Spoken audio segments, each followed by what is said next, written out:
नमस्कार दोस्तों, स्वागत है मेरे YouTube चैनल पे। दोस्तों, जैसा कि आप सभी को पता चल ही गया होगा कि बिहार में शिक्षक बहाली के लिए जो 7वें चरण का लोग इंतज़ार कर रहे थे, तो उनके लिए आज फाइनली नियमावली आ गई है और ये आज ही आया है 10/4/2023 को। ये देख सकते हैं और ये पेज जो है टोटल 11 पेज का है और इसमें शिक्षक बहाली को लेके बहुत सारे नियम बताए गए हैं और बहुत सारे चेंज हुए हैं जो कि आपको थोड़ा सा अचंभित कर सकते हैं, क्योंकि बहुत सारे चेंजेस हुए हैं। इसमें सबसे पहला जो हम लोग इंतज़ार कर रहे थे कि शिक्षक नियमावली आएगी तो कुछ अच्छा देखने को मिलेगा, क्योंकि हम लोगों का डिमांड था समान काम समान वेतन का, लेकिन ये तो मिलने से नहीं रहा। चकनाचूर हुआ है कह सकते हैं, क्योंकि इसमें बहुत सारी ऐसी चीज़ें हैं जो उलट फेर कर दी गई हैं। सबसे पहले नए अभ्यर्थी हैं जो कि इंतज़ार कर रहे हैं, शिक्षक नियमावली का इंतज़ार कर रहे थे। फाइनली उनका इंतज़ार तो पूरा हुआ, लेकिन अब उनके लिए बैड न्यूज़ कहे या गुड न्यूज़, ये सुनने के बाद आप देखिए कैसा फील होता है आपको। सबसे पहली बात, जो कि सीटेट जो भी कैंडिडेट ऐसे हैं जो सीटेट पास हैं और बीटेट पास है, उनके लिए क्या किया गया है इसमें, जो भी अब शिक्षक बहाली में भाग लेना चाहते हैं, नीतीश सरकार ने कहा है, सीएम नीतीश ने कहा है कि लगभग 3 लाख शिक्षकों की बहाली होगी बिहार में। लगभग 3 लाख शिक्षकों की बहाली होगी, जिसमें प्राइमरी, मिडिल, हायर और कॉलेज वगैरह के भी, उसमें प्रोफेसर टीचर वगैरह मिला के जितने भी हैं, तो तकरीबन 3 लाख शिक्षकों की बहाली होगी, भर्ती होगी बड़े पैमाने पर। 3 लाख बहुत ही ज़्यादा कह सकते हैं सीट है। लेकिन यहाँ पे ये इसमें रखा गया है, जो शिक्षक नियमावली आया है, तो सबसे पहले ये कि जो भी कैंडिडेट सीटेट या बीटेट पास है, तो उनको अब इसमें शिक्षक भर्ती में भाग लेने के लिए अब थोड़ा सा नया रास्ता इसमें दिया गया है। और नया रास्ता ये है कि आपको अब शिक्षक बहाली में भाग लेने के लिए, यानी कि अगर आपको सरकारी शिक्षक बनना है तो आपको सुपर टेट कह सकते हैं, सुपर टेट आपको क्लियर करना पड़ेगा। ठीक है, इसमें क्योंकि 11 पेज का है, तो आप लोग अच्छे से पढ़ लीजिएगा, आराम से आराम से पढ़ लीजिएगा। इसमें मैंने जो पढ़ा है और जो जहाँ तक मुझे समझ में आया है उसे मैं बता रही हूँ। तो देखिए, सबसे पहले घबराने की बात बिल्कुल नहीं है। ये अभी से, जब से न्यूज़ आया है, ये शिक्षक नियमावली लागू जब से हुई है, लागू नहीं अभी आया है, लागू नहीं हुई है, इतना दिमाग में याद रखिए। ठीक है, तो ये नियमावली जब से आई है, शाम कह लीजिए 4-5 बजे ये मेरे पास आया है, मुझे तभी ये पता चला कि जब मैं 5 बजे के तकरीबन हमें पता चला कि ये नियमावली आ गई है। तो इसमें जब से ये न्यूज़ आया है कि नियमावली आ गई है, तब से क्या इसका पुरजोर विरोध हो रहा है, और होना भी चाहिए, क्योंकि ये कहीं ना कहीं जो नीतीश सरकार और तेजस्वी यादव हैं, जिसके गठबंधन का हम लोग वो बोले थे कि 10 लाख शिक्षकों की 10 लाख युवाओं को रोजगार देंगे, लेकिन यहाँ पे सीधे तौर पे ठगने का काम किया गया है। क्योंकि इसमें 3 लाख बहाली तो दी गई है, 3 लाख बहाली दी गई है, लेकिन इसमें क्या किया गया है कि अगर आप सीटेट पास हैं या बीटेट पास है, तो आपको अब तो सुपर टेट पास करना होगा। सबसे पहली बात है ना, सुपर टेट पास करना होगा। अगर भाई सुपर टेट आपको लागू करना था तो पहले से लागू कर देते। अब इतने बच्चे, लाखों बच्चे हैं जो कि सुपर टेट का अब क्या करें, सीटेट का, वो सीटेट क्लियर करके 7 साल से 6 साल से 5 साल से ऐसे वो मतलब उस माहौल में रहे हैं कि हाँ भाई अब शिक्षक नियमावली आएगी तो हमारा एक जॉब आएगा। लेकिन इसमें उल्टा कर दिया गया, उनके सपनों को चूर चूर करने का काम कह सकते हैं। क्योंकि ये जो एग्ज़ाम होगा अब वो बीपीएससी के आधार पे लिया जाएगा, यानी कि जैसे प्रधान शिक्षक बहाली के लिए बीपीएससी के आधार पे बीपीएससी के आधार पे जो लिया गया है एग्ज़ाम, जिसमें तकरीबन 420 या 426 के आसपास से ही शिक्षक पास हुए थे।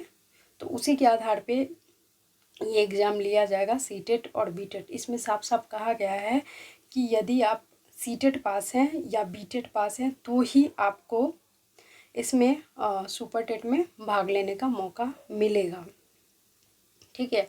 और इसमें यह भी कहा गया है कि सुपर टेट यदि आप सुपर टेट क्लियर करते हैं तो ही आपको शिक्षक भर्ती में भाग लेने का मौका मिलेगा, और साथ ही आपका ग्रेड पे, जो कि अभी ग्रेड पे लागू नहीं होता है, 2 वर्ष अगर आप कार्यरत हो जाते हैं, काम कर लेते हैं, तो आपका ग्रेड पे लागू होता है बिहार में। ये नियम अभी तक है, लेकिन अभी जो नियमावली आई है तो इसमें साफ तौर पे कहा गया है कि आपको ग्रेड पे देंगे, लेकिन आपको सबसे पहले सुपर टेट पास करना होगा, ठीक है। तो सुपर टेट आप पास करिए, तब आपको ग्रेड पे उसी दिन से आपको मिलना शुरू हो जाएगा जिस दिन आप नियुक्ति योगदान देंगे, ठीक है। तो ये एक चीज़, ये एक बदलाव हुआ है। दूसरा ये बदलाव हुआ है कि प्राथमिक यानी कि प्राइमरी लेवल में जो बच्चे कह रहे हैं, जो कैंडिडेट भाग लेना चाहते हैं शिक्षक के रूप में, तो वो उनके लिए 18 वर्ष का उम्र निर्धारित किया गया था पहले भी, और अभी भी। कुछ बच्चे 21 वर्ष पढ़ के थोड़ा सा मतलब अचंभित हो रहे थे कि उनके लिए 21 वर्ष किसके लिए न्यूनतम आयु रखी गई है, तो वो आपके लिए नहीं है, वो उच्च माध्यमिक या माध्यमिक के लिए है, ठीक है। 1 to 5 के लिए 18 वर्ष ही है, यानी कि जो डीएलएड होता है तो वो डीएलएड इंटर के बाद ही हो जाता है, तो उसमें आपका 18 वर्ष सही एज है, आप इसमें पार्टिसिपेट कर सकते हैं। और रही बात इसमें राज्य कर्मी का दर्जा देने के लिए, तो इसमें यह भी कहा गया है कि राज्य कर्मी का शिक्षकों को दर्जा मिलना शुरू हो जाएगा, और जो भी राज्य कर्मी का शिक्षक यानी कि दर्जा लेना चाहते हैं, तो जो पहले से कार्यरत शिक्षक हैं तो वो भी अब सुपर टेट में भाग ले सकते हैं, और उसके आधार पे ग्रेड पे उनका और भी बढ़ जाएगा। तो जैसे कि हम लोग हो गए, तो हम लोग भी बिना सुपर टेट के ही आए हैं, क्योंकि ऐसा प्रावधान नहीं था। अगर उनको मान लीजिए लेना था तो पहले से ही लेते आते तो किसी को आपत्ति नहीं होती, लेकिन बहुत सारे ऐसे शिक्षक हैं जो बीच में होता है ना, दक्षता परीक्षा करवाया जाता है, तो उसमें वो पार्टिसिपेट लेके भी बहुत सारे टीचर वैसे हैं जो अभी कार्यरत हैं। लेकिन अभी जो कम से कम अभी जो शिक्षक हैं जो बेसब्री से इंतज़ार कर रहे थे कि 7वीं शिक्षक बहाली होगी 7वें चरण की, तो वो कम से कम हो जाता, लेकिन अब सीधे एक चौंका देने वाला न्यूज़ आया है कि भाई सुपर टेट आपको देना पड़ेगा तभी आप इसमें भाग ले सकते हैं।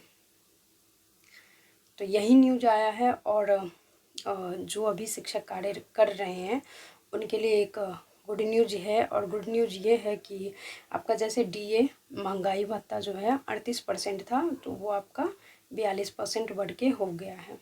ये एक गुड न्यूज़ है।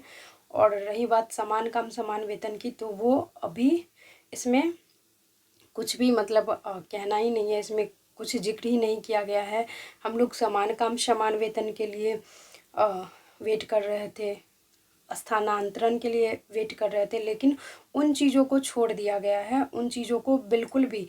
और पुरानी पेंशन के लिए भी वेट कर रहे थे, वो चीज़ें हैं ही नहीं, मतलब बिल्कुल ही एक नए ढंग से पेश किया गया है। और इसमें साफ साफ यही मतलब तोड़ मरोड़ के कहा जाए तो यही कहा जाएगा कि आपको बीपीएससी के आधार पे आपको अब एग्ज़ाम देना पड़ेगा। डरने वाली बात नहीं है, क्योंकि अभी जो प्रधान शिक्षक की बहाली हुई थी, बहाली नहीं सॉरी, बीपीएससी लेवल का जो एग्ज़ाम हुआ था उन लोगों का, प्रधान शिक्षक का, तो उसमें हार्ड मतलब क्या कह सकते हैं, जो सिलेबस था उनका बहुत हार्ड था। लेकिन इस बार से जो अब होने वाली है बहाली, तो उसमें सिलेबस को बहुत ही अच्छा कर दिया गया है। थोड़ा सा सिलेबस लो है, यानी कि दे सकते हैं एग्ज़ाम आप। लेकिन दुख की बात ये है कि अगर इनको करना ही था, सुपर टेट लागू करना था, तो वो पहले लागू कर देते, 4 साल पहले ही लागू कर देते, क्या हो जाता।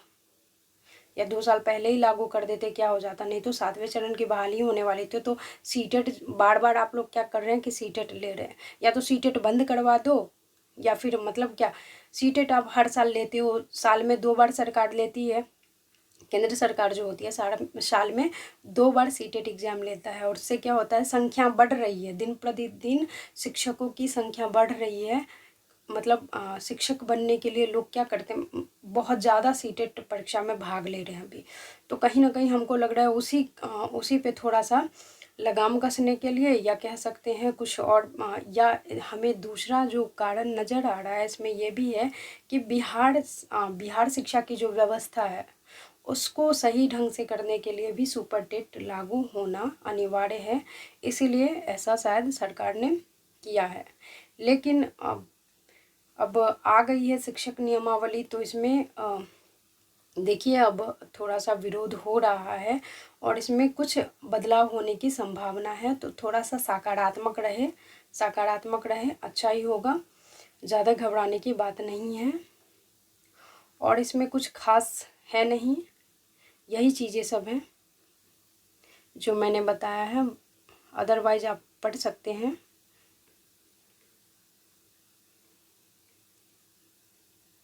महत्वपूर्ण बातें मैंने आप लोगों को हाँ, और एक बात इसमें ये भी है, देखिए इसमें स्थानांतरण ये वगैरह की, लेकिन उसमें कुछ ऐसा नियम निकाला नहीं गया है कि आपका स्थानांतरण होगा।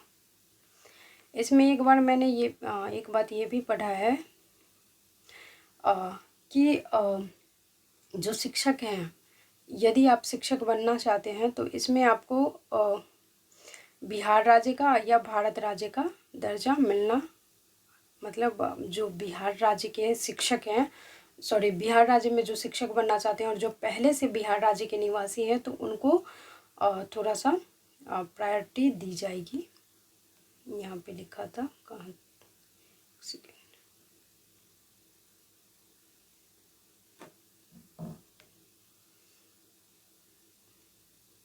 इसमें देखिए आयु की भी बात की गई है। तो आयु का वही है 18 से 21 वर्ष, जो मैंने कि बता ही दिया था मैंने।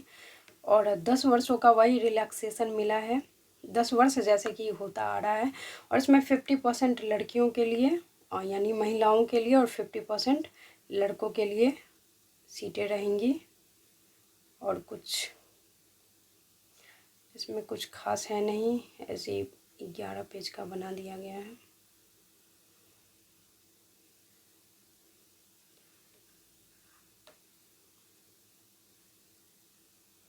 इसमें यह भी देखा गया है,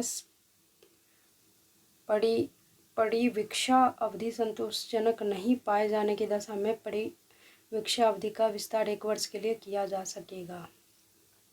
यानी इसमें यह भी कहा गया है कि यदि कोई शिक्षक मान लीजिए है, अभी कार्यरत है शिक्षक, और वो अगर 3 साल तक, यानी कि 3 एग्ज़ाम देने का मौका मिलेगा, अगर वो क्वालिफाइड नहीं होते हैं तो उनको निष्कासित भी किया जा सकता है।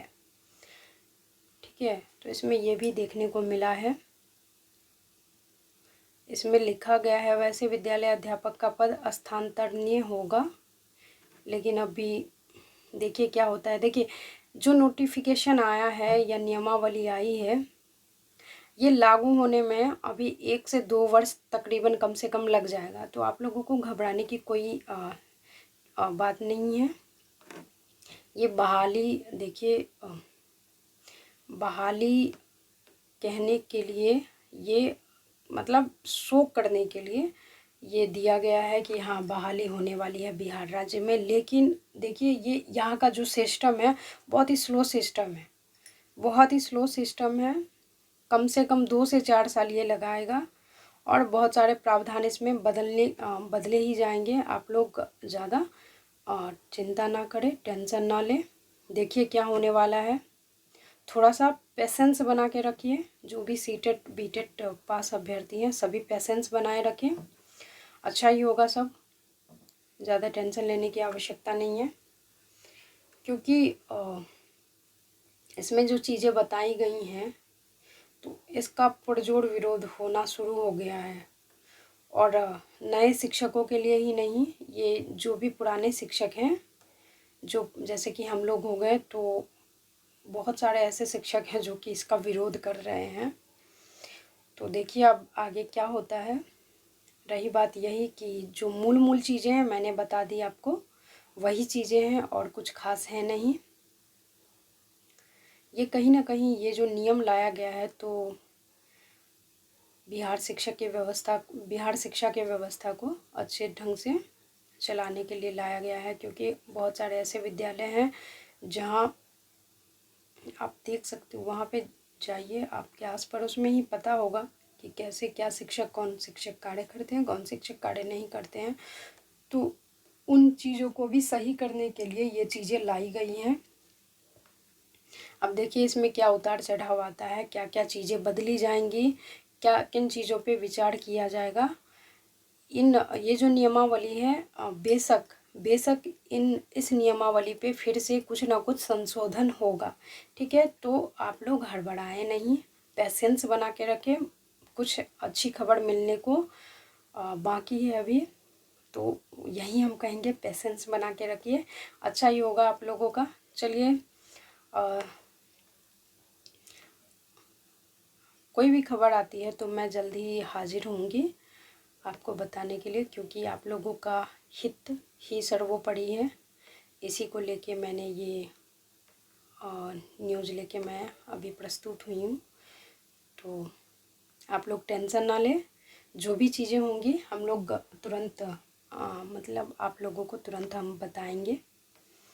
और इसका मतलब बिहार सरकार का बहुत ज़्यादा, मतलब हम लोग उस दौर से गुजर चुके हैं, तो टेंशन नहीं लीजिए, टेंशन लेने की कोई बात नहीं है। अच्छा होगा, बहुत जल्द अच्छा होगा। और ये नियमावली 100% संशोधित होगी, बदली जाएगी, ये मैं दावे के साथ कह सकती हूँ। ठीक है, तो टेंशन मत लीजिए, रिलैक्स से आराम कीजिए। मिलते हैं बहुत जल्द अगले वीडियो में गुड न्यूज़ के साथ। तब तक के लिए धन्यवाद। जय हिंद, जय भारत।